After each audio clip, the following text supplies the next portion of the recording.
Welcome back. On today's video, I wanted to do a quick review of how I look at investment properties. If I'm looking at some sort of a multi-unit or single-family home for an investment, I want to make sure it's going to cash flow. I'm not a big fan of buying properties for appreciation only if I have to pay out of pocket every month, so let's jump right in. Today I was browsing Zillow, and for no reason other than I happened to see it, in Green River, Wyoming, I found this multi-unit for $270,000.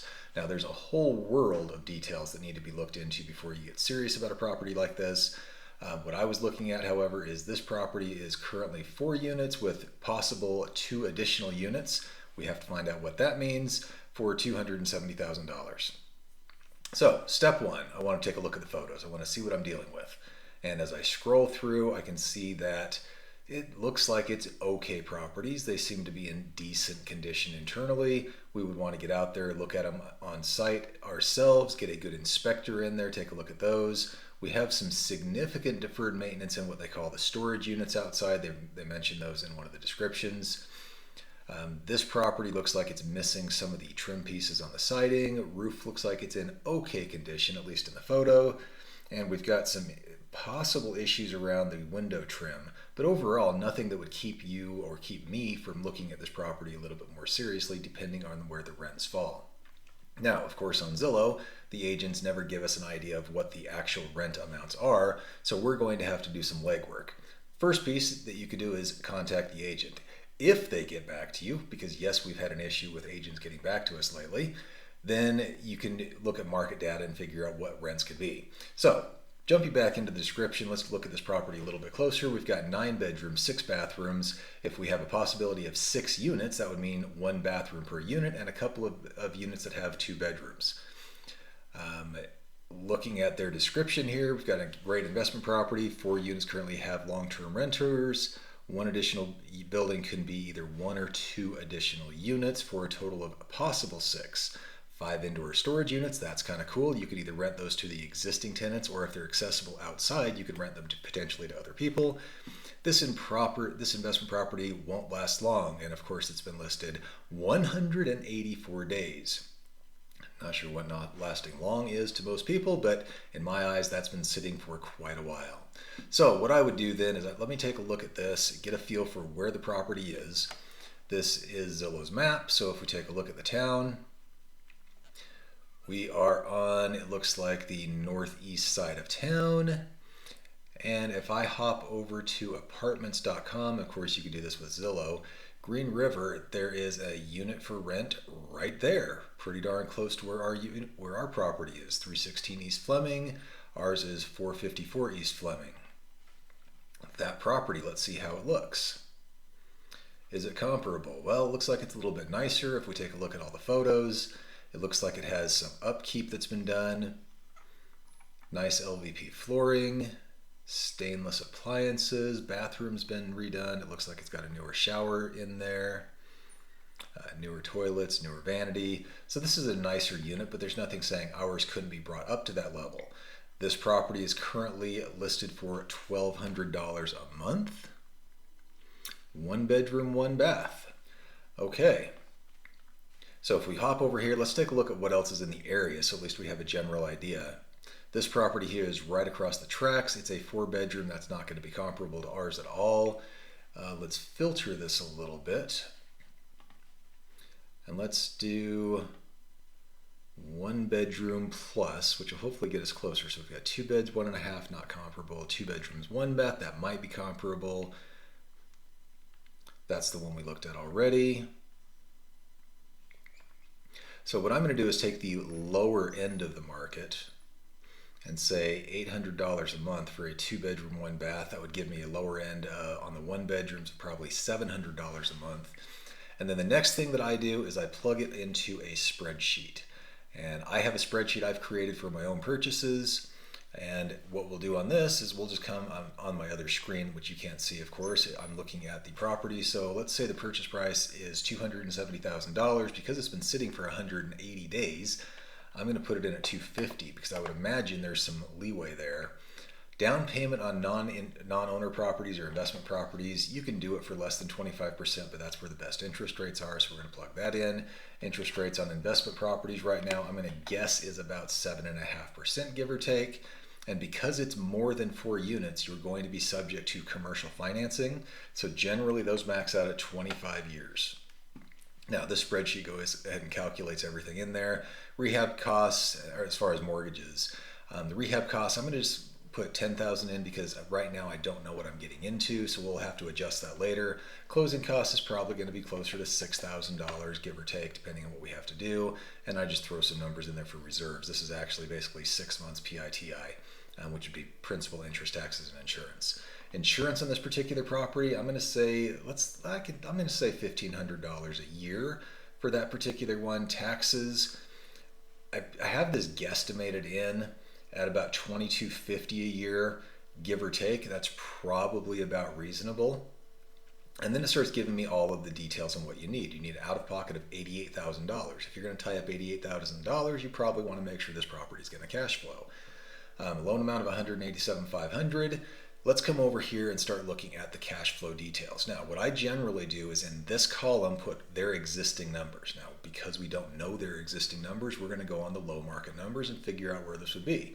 So I'm going to make an assumption that we've got 2 units, and actually we're going to update that because we know we've only got 2 of them that have, actually we have 3 of them that have a possibility of 3 bedrooms. So let's do 3 and 3. We'll leave 2 of those at $700 a month. I'm sorry, 3 of those at $700 a month, 3 of those at $800 a month, giving us a grand total income of $4,500 a month on a $250,000 purchase price. That off the cuff doesn't seem too bad. What we need to find out though is what expenses do they have. So the next thing I would be asking the agent for, in addition to rent, is give me your P&L. Give me the actual cost, the actual income that the seller has received over the past 2 years. A lot of times they haven't bothered to ask the sellers for that, I found. But this is critical when you're looking at a property and figuring out what you need. So what that will do is allow you to come down and you'll see that this has transferred over the principal and interest, the taxes, the insurance. And what we'll need to know is what expenses is the landlord paying and what expenses are the tenants paying. So in some cases for water and sewer, the landlord has to pay that amount themselves, and that could easily be $40, $50 a month. So let's just plug that in here at $40 a month. This automatically annualizes it. That's $480 a year. Sometimes that'll include trash, sometimes it will not, depending on where you're at. There may be some landscaping or snow. In a property like this where you have multiple parking spaces, let me bring this back over, you can see that it looks like you've got some parking behind the place. The landlord a lot of times will be responsible for parking. So let's assume that we've got for landscaping and snow, let's just plug it in at $50 per year. And because the formula is not built in here, let me just type it in real quick. Equals that times 12. That'll give us $600 a year. On a property that's a little bit older, I'm going to assume that I've got 10% of the rents in repairs that'll be required, because that property manager is going to be required for anything that's remote. I'm not anywhere near Green River, Wyoming, and I don't want to drive out there to fix toilets, water heaters, whatever it may be, so I'll have some repairs. And vacancy out there, in small towns, vacancies are generally higher, so let's pop that up to 10% annually. And on management, generally management, unless you have a significant number of units, is going to be around 10%. Now, I also want to put in some reserves. Again, because it's an older property, we may want to put in 10% of reserves, and you'll see that's only $5,400 a year. And I say only because expenses on these type of properties can ratchet up very quickly. So let's just take a look and walk through what some of the expenses could be. If we go back to the listing, let's scroll down and look at some of the property information. Well, we don't have a lot. So for example, I don't know how old this property is. Looking at the property, it's probably at least 50 to 75 years old. And so one of the expenses that I would assume I may have is a roof. I may have a sewer line I've got to put in. I may have some other significant updates. All of these are items that I've run into in the past, and every single one costs money. A simple water heater replacement, depending on where it's at, can run, if you have a handyman do it, between $1,000 and $1,500 up to, I've heard, $2,000, depending on, again, which market you're in. So you need to be building up reserves and not just living off the bare numbers that you have. So based on what I'm seeing right now, this particular property, and there could be other factors that we want to weigh in, especially if the tenants are not paying utilities. If sometimes property managers will charge you for advertising. In some markets, you need to have pest inspection or pest services come out and treat for rodents or bugs or whatever it may be.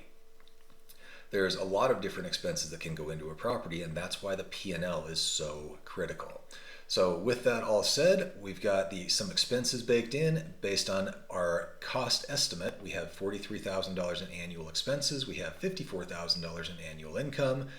After you subtract out the expenses, not including the mortgage, we have an NOI of a net operating income of $27,570. Including the mortgage, we have a cash flow based on projections of about $911 per month or $10,900 per year. That's pretty solid for a rental property. This is a property that may be worth looking into if you feel that you can do that, because the cap rate on this, calculated if we reverse into it with a cap rate on a $250,000 purchase price, would be 11.03%. Now, what you'd want to do also is figure out what's the actual cap rate in the area. If it's closer to 8%, then if you look at just the income numbers, the property may be worth $344,000.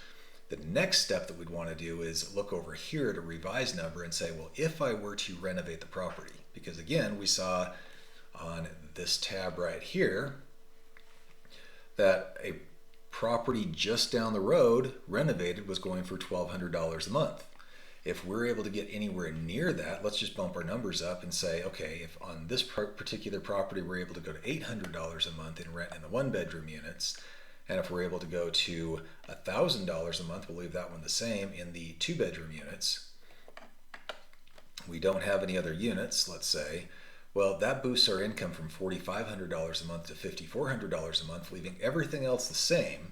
Let's say we still think we have repairs, we still think we have maintenance and vacancy, and we still want to put reserves in.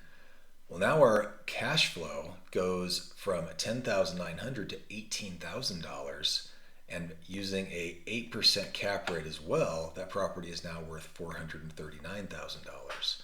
So by analyzing a property, we can see if this is something that we want to do, and based on what I'm seeing, this property is worth taking to the next level and reaching out to the agent, asking for some numbers, and figuring out what we're dealing with.